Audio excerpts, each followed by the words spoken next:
Assalamualaikum warahmatullahi wabarakatuh. Alhamdulillahi rabbil alamin. Asyhadu an la ilaha illallah wahdahu la syarika lah. Wa asyhadu anna Muhammadan abdullahi wa rasulullah. Allahumma salli ala Muhammad wa ala alihi wa ashabihi wa man tabi'ahum bi ihsan ila yaumiddin. Amma ba'du. Ikhwati rahimani wa rahimakumullah. Kita lanjutkan pembahasan kitab Syarh Aqidah Ahlussunnah wal Jamaah di Fadilatul Ustaz Yazid ibn Abdul Qadir Jawas hafizallahu taala. Min aqidati Ahlussunnah wal Jamaah annahum yu'minu bis-sirati. Beliau berkata bahwa di antara akidah Ahlussunnah, akidah kaum muslimin, mereka meyakini adanya as-sirat. Yang disebut dengan as-sirat secara bahasa artinya adalah at-tariqah. Secara bahasa as-sirat itu maknanya jalan. Tapi menurut pengertian syariat, as-sirat ini maknanya jembatan yang dibentangkan di atas neraka jahanam, yang akan dilewati oleh umat manusia menuju surga sesuai dengan amal perbuatan mereka.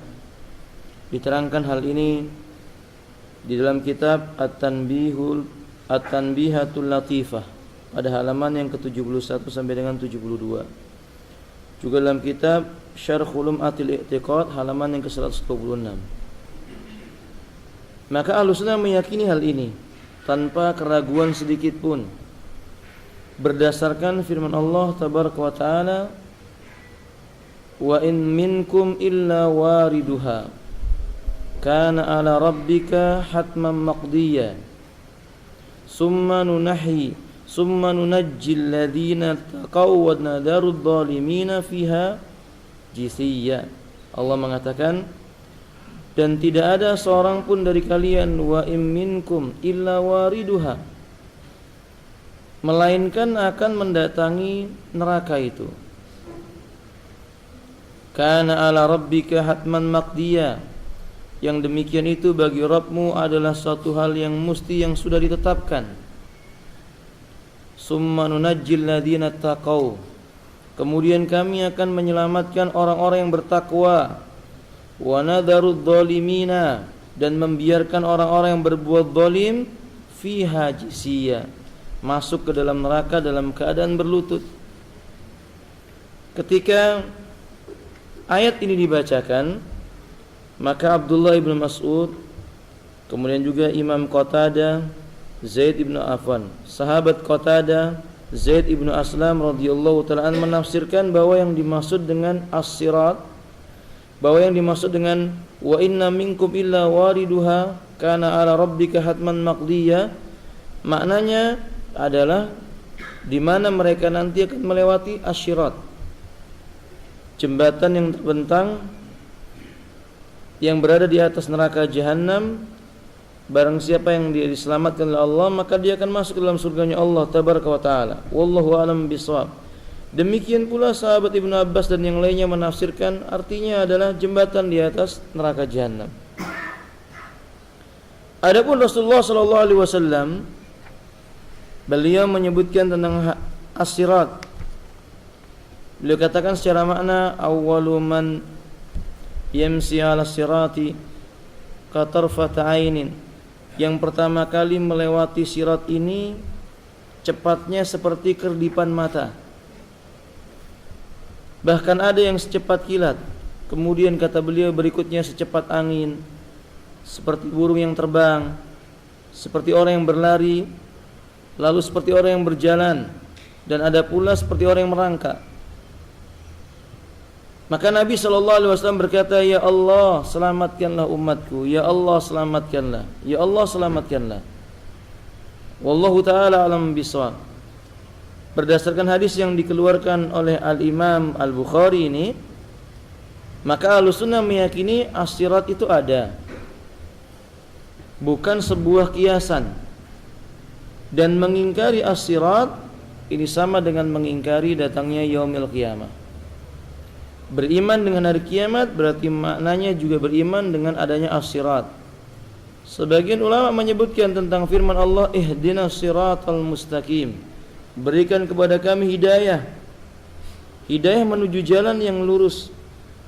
Sebagian ulama menafsirkan yakni hidayah untuk bisa menempuh jalan ini sampai kepada surganya Allah Ta'ala. Wallahu ta'ala a'lam bissawab. Taib. Kemudian min i'tiqadi ahli sunnah wal jamaah annau yu'minu bisyafa'ah. Ahlu sunnah mengimani juga tentang adanya syafaat. Secara bahasa, syafaat itu maknanya menggenapkan. Maka dalam hadis yang sahih dalam riwayat Imam Muslim, Nabi menyebutkan adzan itu dibaca dengan bilangan yang ganjil, adzan itu dibaca dengan bilangan yang genap, sedangkan iqamah dibaca dengan bilangan yang ganjil. Maka syafaat itu maknanya menggenapkan. Akan tetapi dalam bahasa dari sisi agama, maka syafaat ini maknanya adalah wasilah atau at-tawassut lil ghairi bi jalbi manfaatin aw daf'i madaratin, menjadi perantara bagi orang lain dengan tujuan mengambil manfaat atau menolak bahaya. Di dalam Islam, syafaat ini ada dua macam, ikhwan. Yang pertama perlu diketahui, maksud saya, syafaat yang kecil dan syafaat yang besar. Syafaat yang kecil seperti ucapan Nabi sallallahu alaihi wasallam, "Ma min waladil mu'min yamutu qabla bulughin, kana yaumal qiyamati syafi'an liwalidayhi." Tidak seorang anak kecil pun yang meninggal dunia sebelum mencapai usia balik, melainkan nanti di hari kiamat mereka menjadi pemberi syafaat bagi orang tuanya. Ini menunjukkan syafaat yang kecil. Contoh yang lainnya ucapan Nabi sallallahu alaihi wasallam, "Iqra'ul Qur'an fa innahu syafi'an li ahli yaumil qiyamah." Bacalah Al-Qur'an karena dia akan memberi pertolongan kepada orang yang membacanya pada hari kiamat. Dalam riwayat Imam Bukhari, Nabi menyebutkan lil mujahidina sittu khisalin. Wa fi riwayah sab'a khisalin. Sesungguhnya orang yang berperang di jalan Allah itu punya 7 keutamaan. Salah satunya adalah memberikan syafaat kepada 70 anggota keluarganya. Adapun syafaatul kubra, syafaat yang hanya diberikan kepada Nabi sallallahu alaihi wasallam atau syafaatul uzma. Syafaatul uzma atau syafaatul kubra, syafaat yang hanya diberikan oleh Allah kepada Nabi Muhammad sallallahu alaihi wasallam. Yang Nabi akan memberikan kepada seseorang yang diizinkan oleh Allah Ta'ala. Karena Allah mengatakan, "Man dalladhi yashfa'u indahu illa bi'idznih." Tidak ada yang bisa memberikan syafaat, tidak ada yang diizinkan memberi syafaat kecuali orang-orang yang diizinkan oleh Allah Ta'ala. Jadi dalam ayat ini menjelaskan bahwa pemberi syafaat itu orang yang diridhoi oleh Allah, dan yang diberi syafaat juga orang yang diridhoi oleh Allah. Tidak mungkin seorang nabi memberi syafaat kepada hamba yang tidak diridhai oleh Allah. Bukankah di kehidupan dunianya saja ketika Nabi SAW memohonkan ampunan untuk pamannya yang bernama Abu Talib, maka Allah Subhanahu wa taala mengatakan, "Innaka la tahdi man ahbabta walakinnallaha yahdi man yasha." Sesungguhnya engkau tidak bisa memberi hidayah kepada orang yang engkau cintai sekalipun, tapi Allah lah yang memberi hidayah kepada siapa yang dikehendaki oleh Allah Ta'ala. Ini membuktikan bahwa syafaat itu mesti memenuhi 2 syarat. Syarat yang pertama itu pemberi syafaatnya diridhai oleh Allah Ta'ala. Kemudian yang diberi syafaat pun juga orang yang diridhai oleh Allah Ta'ala. Sebagaimana tadi ayat yang kita katakan, "Man dalladhi yashfa'u indahu illa bi'idhnih." Tidak ada yang dapat memberi syafaat di sisi Allah tanpa seizin Allah Ta'ala. Adapun yang diberi syafaat, maka Allah Subhanahu wa taala mengatakan, "Wala yashfa'una illa liman irtada." Adapun yang diberi syafaat, ayatnya menunjukkan man dalladzi yashfa'u indahu illa bi'idznih. Adapun yang memberi syafaat, Allah mengatakan, "Wala yashfa'una illa liman irtada." Dan mereka tidak memberi syafaat melainkan kepada orang yang diridhoi oleh Allah Taala. Jadi yang diberi syafaat pun juga orang-orang yang diridhoi oleh Allah Tabaraka wa Taala. Ini sebagian nasihat. Karena sebagian orang banyak yang mengharapkan syafaatnya Nabi sallallahu alaihi wasallam.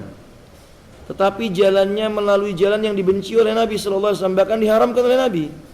Maka tidak boleh membaca salawat untuk mendapatkan syafaat Nabi benar. Tapi seiring dengan dia membaca salawat, dia berbuat kesyirikan, ya tidak mungkin orang ini mendapatkan syafaatnya Nabi sallallahu alaihi wasallam. Karena orang yang berbuat kesyirikan, Allah telah mengatakan, "Innahu may yusyrik billah faqad harramallahu alaihil jannah." Sesungguhnya orang yang menyekutukan Allah itu, Allah haramkan baginya itu surga. Adapun syafaatul uzma, syafaat yang besar, yang agung, yang Allah Subhanahu wa taala izinkan bagi Nabi, agar Nabi memberikan kepada orang yang diizinkan oleh Allah, yaitu manusia yang masih dalam keadaan muslim, mukmin, dalam kondisi yang sangat genting di yaumil qiyamah, dikumpulkan oleh Allah di padang mahsyar, dan ternyata mereka adalah orang-orang yang berbuat maksiat, dosa, tapi mereka tidak menyekutukan Allah. Mereka datang kepada Nabi Adam dan berkata, "Wahai Adam, engkau adalah manusia yang diciptakan oleh Allah dengan tangannya, dan engkau adalah bapak sekalian manusia yang ada. Berikan syafaatmu untukku di hadapan Allah Ta'ala." Maka Adam berkata, "Datanglah kepada Nuh alaihi salam." Mereka pun datang kepada Nuh dan berkata, "Wahai Nuh, engkau adalah Rasul yang pertama diutus oleh Allah. Berikanlah syafaatmu kepada kami di hadapan Allah Ta'ala." Nuh berkata, "Datangilah Musa." Mereka berkata kepada Musa, "Wahai Musa, engkau adalah Rasulnya Allah yang Allah berbicara langsung kepada engkau. Berikan syafaatmu kepada kami di hadapan Allah Ta'ala." Maka Musa berkata, "Maka datangilah lelaki yang bernama Muhammad sallallahu alaihi wasallam." Dalam riwayat yang lain datang kepada Nabi Isa. Mereka, setelah itu Nabi Isa mengarahkan kepada Nabi Muhammad sallallahu alaihi wasallam. Maka Allah memberikan syafaat dengan izin syafaat kepada Nabi sallallahu alaihi wasallam bagi mereka yang diridhai oleh Allah Tabaraka wa Taala. Allah mengatakan, "Fama tanfa'uhum syafa'atu syafi'in." Maka tidak berguna lagi bagi mereka syafaat dari orang-orang yang memberikan syafaat, yaitu kalau orang kafir, orang yang tidak beriman, orang yang berbuat kesyirikan, siapapun yang memberi syafaat kepadanya tidak akan mungkin bisa. Karena Allah tidak mungkin meridhai orang kafir atau orang musyrik masuk ke dalam surganya Allah Tabaraka wa Taala. Naam. Kemudian hafizlah rahimani wa rahimakumullah, Nabi Muhammad SAW pada hari kiamat memiliki 3 macam syafaat. Tadi syafaat yang sudah kita sebutkan, syafaatul uzma. Yang kedua, syafaat yang beliau berikan kepada para ahli surga untuk memasuki surga. Syafaat yang beliau berikan kepada para ahli surga untuk memasuki surga. Ini kedua syafaat tersebut adalah khusus bagi Rasulullah SAW. Yang ketiga, beliau katakan syafaat yang diberikan kepada orang-orang yang berhak masuk neraka. Syafaat ini untuk Nabi Muhammad, para nabi, para siddiqin dan yang lainnya punya hak untuk itu. Mereka masuk neraka, kemudian mereka itu orang-orang yang beriman. Jika dia umatnya Nabi SAW, maka kelak dia akan diringankan, kemudian dimasukkan dalam surganya Allah Ta'ala kalau dia bertauhid. Nabi mengatakan, "Syafaati li ahlil kabair min ummati." Syafaatku akan diberikan kepada pelaku dosa besar dari kalangan umatku. Riwayat Imam Abu Dawud dan Tirmidzi, Imam Tirmidzi ini memberikan kepada kita faedah yang besar. Salah satunya keyakinan ahlu sunnah, pelaku dosa besar itu tidak kafir. Kan Nabi mengatakan, "Syafaati li ahlil kabair min ummati." Syafaatku akan diberikan kepada pelaku dosa besar dari kalangan umatku. Berbeda dengan keyakinan sebagian orang-orang Khawarij atau bahkan seluruh orang Khawarij. Mereka mengatakan pelaku dosa besar itu hukumnya kafir, keluar dari Islam, kekal dalam neraka. Dan berbeda pula dengan Mu'tazilah. Mu'tazilah mengatakan pelaku dosa besar tidak bisa kafir. Bukan tidak kafir, tidak bisa kafir. Setiap orang yang telah beriman itu tidak bisa kafir, kata mereka, walaupun melakukan dosa besar. Tapi mereka mengatakan kalau di yaumil qiyamah nanti masuk ke dalam neraka. Berarti sama saja. Ini keyakinan yang aneh dari kalangan Mu'tazilah. Ahlus Sunnah meyakini ahlul kabair, pelaku dosa besar itu di dunia dihukumi dengan kufrun duna kufrin. Mereka bukan orang yang kafir, tapi hampir saja menjadi orang kafir. Di yaumil qiyamah tahta masyiatillah. Hukum mereka berada di bawah kehendak Allah. Insya'a ghafarallahu wa insya'a adabahu.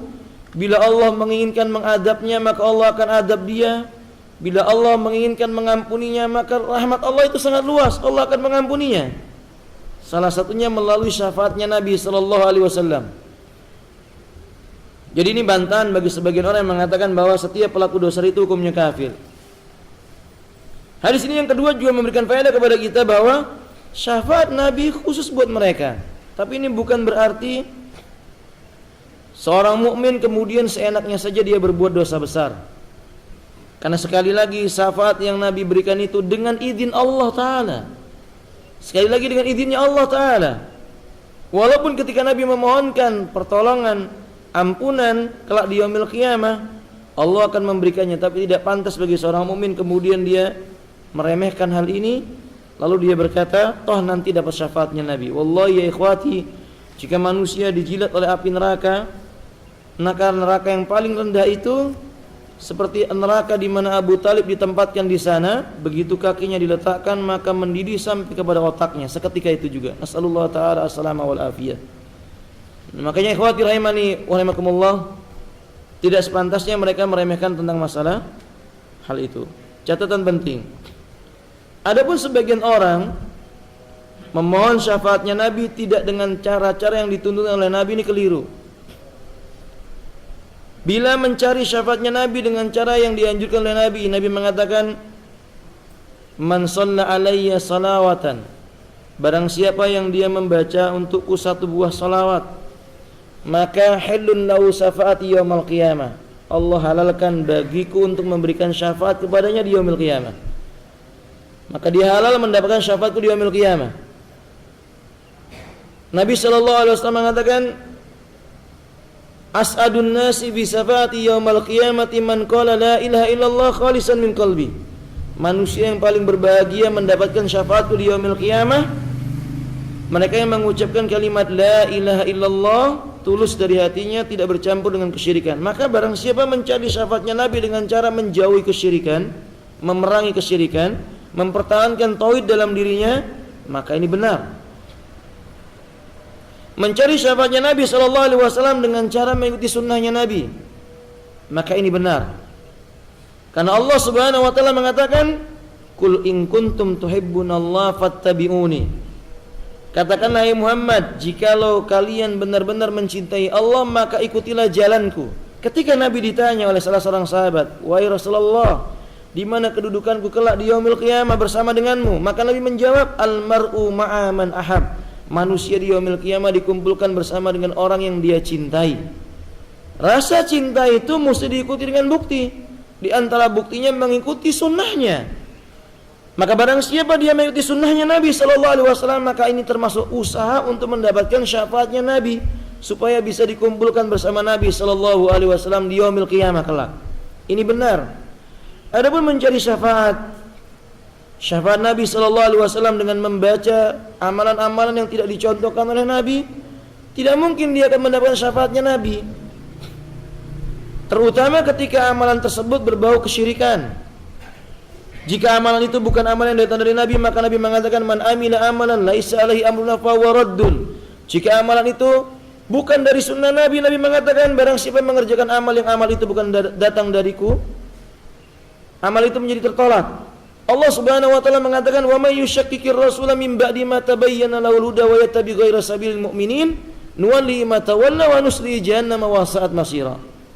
Barang siapa yang dia mendurhakai Rasul setelah datang kepadanya petunjuk yang nyata dari Allah dan Rasulnya, lalu dia memilih jalan selain jalannya orang beriman, kami biarkan kemana dia akan berpaling, kemudian kami akan masukkan dia ke dalam neraka jahanam, dan jahanam itu seburuk-buruk tempat kembali.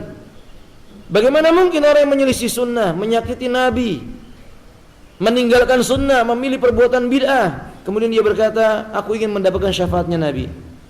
Sebagian orang membaca salawat-salawat yang mengandung kesyirikan, salawat nariyah misalnya, Lalu dengan harapan mereka ingin mendapatkan syafaatnya Nabi.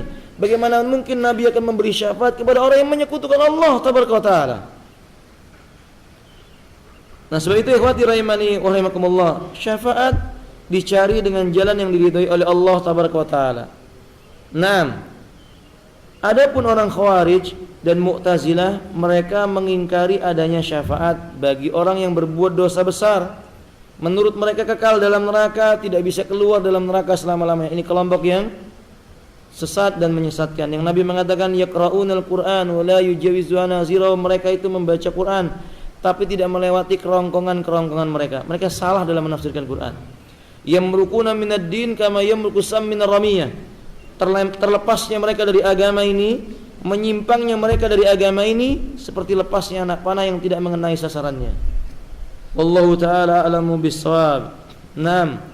Bahkan dalam riwayat yang sahih dikeluarkan oleh Imam Bukhari, Allah akan mengeluarkan dari neraka beberapa kaum tanpa melalui syafaat, akan tetapi itu semua karena karunia dan rahmatnya Allah tabaraka wa taala. Karena fadail dan rahmatnya Allah tabaraka wa taala. Ada sebagian manusia yang dikeluarkan bukan karena syafaatnya Nabi. Mereka orang-orang yang keluar, mereka adalah orang-orang yang berbuat dosa besar. Yang Nabi mengatakan wa sayakhruju akhiru ummati minan nar. Kelak akan keluar yang paling terakhir dari kalangan umatku dari api neraka. Lalu Allah memerintahkannya untuk mandi di sumur surga. Maka Allah memerintahkannya masuk ke dalam surga. Lalu dia berkata, wahai Rabbku, aku jumpain surga itu sudah penuh. Kata Allah, masuklah. Lalu dia masuk surga dan menjumpai surga itu ternyata luasnya seluas langit dan bumi. Masya Allah la quwwata illa billah. Nah, ini akidah ahli sunnah tentang masalah asy-syafa'ah. Yang terakhir pada kesempatan kali ini, anna ahli sunnah wal jamaah ya'taqidu annal jannata haqqun wan nar haqq. Ahli sunnah meyakini surga itu benar adanya, neraka juga benar adanya, dan surga dan neraka telah diciptakan. Surga dan neraka telah diciptakan. Kama qala Nabi sallallahu alaihi wasallam. Sebagaimana Nabi mengatakan sinfani min ahlin nari lam arahuma. Dua penghuni neraka yang sebelumnya aku tidak pernah melihatnya. Berarti Nabi pernah melihat penghuni neraka. Bila Allah telah menyebutkan atau Nabi menyebutkan ada penghuni neraka, berarti neraka telah diciptakan. Dan dalam ayat-ayat Al-Quran Allah mengatakan wasari'u ila maghfiratin min rabbikum wa jannatin arduha samawati wal ardu uiddat lil muttaqin. Dan bersegeralah kalian menuju ampunan yang datang dari Rabb kalian dan surganya Allah yang luasnya seluas langit dan bumi, uiddat lil muttaqin. Surga itu disiapkan, disediakan bagi orang-orang yang bertakwa. Berarti Ahlus Sunnah meyakini surga sudah ada. Surga telah ada, penghuni neraka telah ada, dan mereka berdua telah berhias. Surga telah berhias bagi ahli surga, neraka telah berhias bagi ahli neraka. Na'udzubillahi minan nar wa nas'alullah ta'ala al-jannah, Allahumma amin. Bukankah Nabi SAW mengatakan zuyyinatil jannah, surga itu dihiasi bil makarih, dengan hiasan-hiasan yang tidak disukai oleh manusia di dunia. Wa zuyyinatin nar, dan neraka itu dihiasi bisyahawat, dengan hawa nafsu yang dicintai oleh manusia. Jadi saudaraku kaum muslimin, kata para ulama, surga dan neraka ini telah berhias. Mereka menarik orang-orang yang ingin masuk ke dalamnya. Jadi berhati-hatilah dengan tipu daya syaitan, karena syaitan menghias-hiasi neraka itu sesuatu yang indah. Sebaliknya mereka menghiasi surga itu seolah-olah sesuatu yang berat dan menyengsarakan bagi mereka. Surga disediakan bagi wali-walinya Allah, yaitu orang-orang yang beriman, dan neraka disediakan oleh Allah bagi musuh-musuhnya Allah, yaitu orang-orang kafir, orang-orang musyrik, dan juga orang-orang yang berbuat dosa terhadap Allah tabaraka wa taala. Nah, kelompok yang menolak adanya surga dan neraka ini sebagian dari kelompok Mu'tazilah. Demikian kelompok Qadariyah, mereka mengingkari tentang pendapat adanya surga telah disiapkan, neraka telah disiapkan, dan siksa surga itu kekal selama-lamanya. Maaf, siksa neraka itu kekal selama-lamanya, nikmat surga itu kekal selama-lamanya. Mereka mengingkarinya. Sementara Ahlussunnah meyakini bahwasannya siksa neraka itu kekal selama-lamanya dan dan nikmat surga itu kekal selama-lamanya. Bukankah Allah mengatakan dalam Al-Qur'an surah Al-Bayyinah, jazaohum inda rabbim jannatu adnin tajri min tahtihal anharu khalidina fiha abada. Balasan bagi mereka di sisi Rabbnya adalah surga Aden yang mengalir di bawahnya sungai-sungai. Khalidina fiha abada, mereka itu kekal di dalamnya selama-lamanya. Nabi mengatakan di dalam riwayat Imam Muslim, idza dakhala ahlul jannatil jannata wa ahlun narin nara. Bila ahli surga semua telah masuk surga, kemudian ahli neraka telah masuk ke dalam neraka, yusbihul mautu bikabshin fayudbau bainal jannati wan nar. Nanti kematian itu akan diserupakan dengan seekor kambing kibas. Kemudian kematian itu sendiri akan disembelih di antara surga dan neraka. Berarti mati itu juga mati. Si mati itu pun mati. Kemudian akan dikatakan kepada ahli surga, wahai ahli surga, kekal engkau di dalamnya selama-lamanya, tidak akan merasakan kesedihan sedikit pun. Lalu dikatakan kepada ahli neraka, wahai ahli neraka, kekallah selama-lamanya, tidak akan mati engkau selama-lamanya, tidak akan merasakan pula engkau kebaikan sedikit pun. Atau kama qala Nabi sallallahu alaihi wasallam. Berarti hidup di surga itu kekal. Hidup di neraka itu juga kekal. Bima sya'allah, dengan apa-apa yang dikehendaki oleh Allah Ta'ala. Bima syiatillah, dengan kehendaknya Allah Tabaraka wa Ta'ala. Adapun orang-orang kafir, Allah mengatakan wattaqun naral lati uiddat lil kafirin, dan takutlah kalian kepada neraka. Neraka itu telah disediakan oleh Allah bagi orang-orang yang kafir. Sedangkan di antara ayat-ayat yang menjelaskan tentang kekalnya orang kafir dalam neraka, innallaha la'anal kafirina wa 'adda lahum sa'ira. Sesungguhnya Allah telah mengutuk, melaknat orang-orang kafir, dan Allah sediakan bagi mereka itu api yang menyala-nyala, yaitu neraka sa'ir. Khalidina fiha abada, mereka tinggal kekal selamanya di dalamnya. La yajiduna waliyya wala nasira, mereka tidak akan menjumpai satu orang pelindung pun, dan juga tidak ada orang yang bisa menolong mereka satu orang pun. Nabi SAW bersabda, yakhruju minan nari man kana fi qalbi misqala dzarratin minal iman. Tapi ada orang-orang yang beriman masuk neraka dengan izin Allah, kemudian dikeluarkan, lalu dimasukkan surga, sebagaimana Nabi mengatakan akan keluar dari api neraka seorang yang dalam hatinya ada sebesar dzarrah keimanan, yaitu kalimat la ilaha illallah, tidak menyekutukan Allah. Nabi juga mengatakan, la yakhrujanna qaumun min ummati minan nar. Sungguh satu kaum dari umatku akan keluar dari neraka bi syafaati, dengan sebab syafaatku, yakni dengan izin Allah. Yusammaunal jahannamiyun, sampai-sampai nanti mereka dikenal dengan gelar al-jahannamiyun. Karena penghuni neraka apa? Jahannam, mereka dikenal dengan gelar jahannamiyun. Ini mantan penghuni neraka Jahannam. Nanti mereka masuk surga, lalu orang-orang surga itu mengenal mereka dengan sebutan jahannamiyun, naudzubillah min dzalik. yakni mantan penghuni neraka yang kemudian masuk dalam surganya Allah Tabaraka wa Ta'ala. Nasallallahu ta'ala as-salama wal afiyah. Nah, ikhwah fillah, ini semua keyakinan Ahlussunnah wal Jamaah menyelisihinya tanda-tanda kerusakan dan kesesatan. Akidah ini yang dimiliki oleh Nabi dan para sahabat sejak zaman Nabi sampai dengan sekarang dari kalangan a'immatul huda yang mengikuti jalan Nabi dengan baik, semua meyakini neraka itu ada, meyakini surga itu ada. Adapun keyakinan bahwa surga dan neraka itu tidak kekal, keyakinan Mu'tazilah, keyakinan yang batil, dan meyakini keyakinan ini diancam dengan kekafiran. Wallahu ta'ala a'lamu bissawab. Demikian yang mampu saya sampaikan pada kesempatan kali ini. Mudah-mudahan yang sedikit ini bermanfaat. Bila salah maka saya bertobat kepada Allah Tabaraka wa Ta'ala. Akhiru da'wana alhamdulillahi rabbil alamin. Wallahu ta'ala a'lamu bissawab. Assalamualaikum warahmatullahi wabarakatuh.